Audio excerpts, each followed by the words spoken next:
প্ৰথমতে চাই লওক ইয়াতে কিন্তু মই এই এপটোৰ জৰিয়তে ইতিমধ্যে ৫,৪৪৫ টকা ইনকাম কৰিছোঁ আৰু এই টকাখিনি উইথড্ৰ কৰি কিন্তু মোৰ বেংক একাউণ্টত আনিছোঁ। আপোনালোকে নিশ্চয় মেছেজটো দেখিবলৈ পাইছে। গতিকে আপুনিও কেনেকৈ এই এপছৰ জৰিয়তে ইনকাম কৰিব পাৰিব সেয়া দেখুৱাম। আৰু ইয়াতে কিন্তু আপুনি যদি মোবাইল নাম্বাৰ দি ৰেজিষ্ট্ৰেশ্যন কৰাৰ লগে লগে 50 টকা এটা ফ্ৰীত পাব। তাৰপিছত কিন্তু আৰু প্ৰচুৰ পৰিমাণে ইনকাম কৰিব পাৰিব। ৰেজিষ্ট্ৰেশ্যন কৰাৰ পিছত আপোনালোকে 50 টকাটো ফ্ৰীত পালে এতিয়া আৰু আপোনালোকে কেনেকৈ ইনকাম কৰিব, ইনকাম কৰি কেনেকৈ আপোনালোকে বেছিকৈ টকা একাউণ্টত ল'ব পাৰিব সেইটো বুজাই কৰিব লাগিব। ৰেজিষ্টাৰ কৰিব লাগিব। ৰেজিষ্টাৰ কৰাৰ লগে লগে আপোনালোকে 50 টকা এটা ফ্ৰীত পাব। তো প্ৰথমতে মোবাইল নাম্বাৰ, তাৰপিছত ইয়াতে আপোনালোকে পাছৱৰ্ডটো দিব আৰু ইয়াতে পাছৱৰ্ড কনফাৰ্ম কৰিব। আপোনালোকে উইথড্ৰ পাছৱৰ্ড এটা বনাব, টকা উইথড্ৰ কৰাৰ সময়ত প্ৰয়োজন হ'ব আৰু ৰেজিষ্টাৰ অপশ্যনত ক্লিক কৰি দিব। ৰেজিষ্টাৰ অপশ্যনত ক্লিক কৰি দিলোঁ। ৰেজিষ্টাৰ অপশ্যনত ক্লিক কৰাৰ লগে লগে ছাকচেছফুলি ৰেজিষ্টাৰ হ'ল। এতিয়া আপোনালোকে আকৌ লগইন কৰিব আপোনাৰ মোবাইল নাম্বাৰ আৰু পাছৱৰ্ড দি। মই জাষ্ট ইয়াতে লগইন অপশ্যনত ক্লিক কৰি দিলোঁ। লগইন অপশ্যনত ক্লিক কৰাৰ লগে লগে ছাকচেছফুলি কিন্তু আপোনালোকৰ লগইন হৈ যাব। এতিয়া জাষ্ট আপোনালোকে মাই অপশ্যনত ক্লিক কৰি দিয়ক। মাই অপশ্যনত ক্লিক কৰাৰ লগে লগে চাওক ইয়াতে বেলেঞ্চটো আপোনালোকৰ 50 টকাৰ লগে লগে জাষ্ট আপুনি ৰেজিষ্টাৰ কৰাৰ বাবে কি হৈছে ইয়াতে এড হৈ গৈছে। এতিয়া আপোনালোকে 50 টকাটো ফ্ৰীত পালে। এতিয়া আৰু আপোনালোকে কেনেকৈ ইনকাম কৰিব, ইনকাম কৰি কেনেকৈ আপোনালোকে বেছিকৈ টকা একাউণ্টত ল'ব পাৰিব সেইটো বুজাই দিছোঁ। ইয়াতে চাওক প্ৰথমতে এটা গিফ্ট অপশ্যন আছে। ইয়াতে যদি ক্লিক কৰি আপোনালোকে দেখিব পাব ইয়াতে কিছুমান টাস্ক আছে। যদি আপোনালোকে টাস্কসমূহ কমপ্লিট কৰিব পাৰে তেনেহ'লে আপোনালোকে টকা বেছিকৈ পাব। ধৰি লওক ইয়াতে আপুনি 3জনক যদি ইনভাইট কৰিব পাৰে, 5জনক কৰিব পাৰে 100 পাব, 10জনক কৰিবলৈ 300 পাব। এনেকুৱা কিছুমান টাস্ক আছে। তাৰ উপৰিও ধৰি লওক এই যিটো ইনভাইট অপশ্যন আছে, ইনভাইট অপশ্যনত ক্লিক কৰিলে আপুনি যিসকলক ৰেফাৰ কৰিব 25% কিন্তু আপোনালোকে ইনকাম পাই থাকিব। দেন মেইনলি যিটো ইনকাম প্ৰচেছ সেইটো হ'ল আপোনালোকৰ ইয়াৰ পৰা। সেইটো হ'ল ইয়াতে আপোনালোকে দেখিবলৈ পাইছে যে ভিআইপি নাম্বাৰ 1 আপোনালোকে দেখিবলৈ পাইছে। যদি আপোনালোকে ভিআইপি নাম্বাৰ 1ত ইনভেষ্ট কৰে আপোনালোকে টোটেল ইনভেষ্ট কৰিব লাগিব 550 টকা। ঠিক আছে, আপুনি 500 টকা এড কৰি ল'ব। 550 টকা আপুনি ফ্ৰীত পাইছে, তো 550 টকা হৈ যাব। ইয়াতে 500 টকা যদি এড কৰে তেনেহ'লে আপোনালোকে এইটো বাই কৰিব পাৰিব। এইটো যদি বাই অপশ্যনত ক্লিক কৰি কনফাৰ্ম কৰিব আপোনালোকে ডেইলি 80 টকাকৈ টোটেল আপোনালোকে 16,000 টকা পাব। ঠিক আছে, ঠিক তেনেকৈ এইটো আছে 1880 টকা যিটো 2 নম্বৰত প্ৰডাক্ট আছে। এইটো যদি আপোনালোকে বাই কৰে আটাইতকৈ বেষ্ট হ'ব আপোনালোকৰ এইটো হ'ল 320 টকা। ঠিক আছে, ডেইলি আপোনালোকে 320 টকা পাব আৰু টোটেল আপোনালোকে 64,000 টকা পাব বুলি ইয়াতে কৈছে। যেনে এতিয়া চাওক আপোনালোকে এতিয়া ইনভেষ্ট কৰাৰ বাবে কিন্তু ফাৰ্ষ্ট টাইম আপোনালোকে ৰিচাৰ্জ কৰিব লাগিব। এতিয়া ৰিচাৰ্জ কৰাৰ বাবে এই যিটো ৰিচাৰ্জ অপশ্যন আছে ইয়াতে ক্লিক কৰি দিব লাগিব।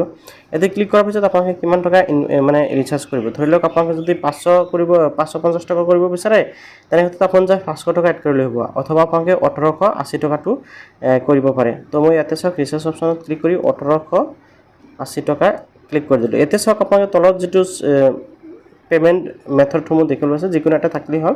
আপোনালোকে জাষ্ট পে নাও অপশ্যনত ক্লিক কৰিব লাগিব। অ'কে, পে অপশ্যনত যেতিয়াই ক্লিক কৰিব ইয়াতে কিন্তু আপোনালোকৰ সন্মুখত ইয়াতে চাওক পেটিএম, ফোনপে ডাইৰেক্ট অপশ্যন আহি গৈছে।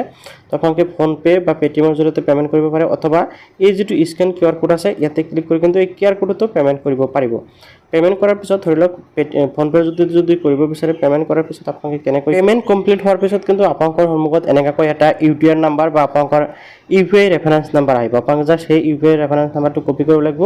কপি কৰি লৈ আহি আপোনালোকৰ যিটো পেমেণ্ট হৈ গৈছে তাৰপিছত তলত যিটো অপশ্যন দেখিবলৈ আছে আপোনালোকে এই ছাবমিট ৰেফাৰেঞ্চ নাম্বাৰ ইয়াতে ক্লিক কৰিব আৰু আপোনালোকৰ ৰেফাৰেঞ্চ নাম্বাৰ কিন্তু ইণ্টাৰ কৰিব। অ'কে, ইণ্টাৰ কৰাৰ পিছত আপোনালোকে জাষ্ট এই যিটো অপশ্যন দেখিবলৈ আছে ছাবমিট অপশ্যন, এই ছাবমিট অপশ্যন ক্লিক কৰিব লাগিব। ছাবমিট কৰাৰ পিছত কিন্তু আপোনালোকৰ ৱালেটত 1 পৰা 2 মিনিটৰ ভিতৰত বা ইনষ্টেণ্ট কিন্তু টকাটো এড হৈ যাব। ঠিক আছে, টকাটো এড হোৱাৰ পিছত আপোনালোকে কি কৰিব, আপোনালোকে বাই কৰাৰ বাবে ধৰি লওক আপোনালোকে এই দ্বিতীয় প্ৰডাক্টটো বাই কৰিব।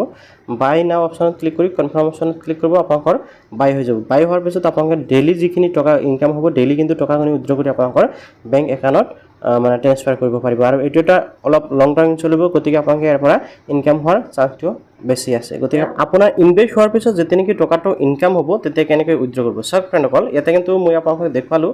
এতিয়া কথা হ'ল যদি আপোনালোকে আজি ৰাতি 12:01 আগতো ইনভেষ্ট কৰে তেনেক্ষেত্ৰত আপোনাৰ 100% 1:01 পিছতে ইনকাম হোৱা আৰম্ভ হৈ যাব। আৰু আপোনালোকক আজিৰ ডেটত যদি আজি আৰু অহাকালিৰ ডেটৰ ভিতৰত যদি আপোনালোকে ইয়াতে ইনভেষ্ট কৰে 100% ইনকাম হ'ব, ইয়াৰ পৰা লছ নহয়। তো প্ৰফিট 100% হ'ব ইয়াৰ পৰা। তো প্ৰথমতে আপোনালোকে উইথড্ৰ কৰাৰ বাবে আপোনালোকে মাই বেলেঞ্চত যেতিয়াই ক্লিক কৰিব আপোনালোকৰ বেলেঞ্চ কিমান টকা জমা হৈছে এইটো কিন্তু ইয়াতে শ্ব' কৰিব। আপুনি জাষ্ট ৰেজিষ্টাৰ কৰাৰ বাবে কিন্তু 50 টকা এটা ফ্ৰীত পাই যাব। অ'কে, তো এতিয়া চাওক উইথড্ৰ কৰাৰ বাবে আপোনালোকে পোনপ্ৰথমতে এই উইথড্ৰল অপশ্যনত ক্লিক কৰিব লাগিব। উইথড্ৰল অপশ্যনত ক্লিক কৰি আপোনালোকৰ বেংকৰ ডিটেইলছ প্ৰথমতে দিব লাগিব। এই যিটো কৰিব এতিয়া উইথড্ৰ কৰাৰ বাবে আপুনি যিমান টকা উইথড্ৰ কৰিব বিচাৰে সেই এমাউণ্টটো ইয়াতে বহাব লাগিব। এমাউণ্টটো বহাৰ পিছত আপোনালোকে উইথড্ৰ পাছৱৰ্ড ইয়াতে এণ্টাৰ কৰিব লাগিব। উইথড্ৰ পাছৱৰ্ডটো এণ্টাৰ কৰাৰ পিছত জাষ্ট কনফাৰ্ম উইথড্ৰল অপশ্যনত আপোনালোকে ক্লিক কৰি দিয়ক কনফাৰ্ম উইথড্ৰল অপশ্যনত ক্লিক কৰাৰ লগে লগে আপোনাৰ উইথড্ৰটো ছাকচেছফুল এনেকৈ লাগি যাব মই আপোনালোকক দেখুৱাই আছোঁ এটা কিন্তু উইথড্ৰটো লাগি যাব ইয়াতে চাওক একাউণ্ট ৰেকৰ্ড অপশ্যনত যেতিয়া ক্লিক কৰিম ইয়াতে উইথড্ৰল অপশ্যনত ক্লিক কৰিম ইয়াতে কিন্তু টকাটো উইথড্ৰ লাগি গৈছে আৰু 10% টেক্স কাটি বাকী টকাখিনি কিন্তু মোৰ বেংক একাউণ্টত আহি যাব 1-2 ঘণ্টাৰ ভিতৰত কিন্তু টকাখিনি আহি যাব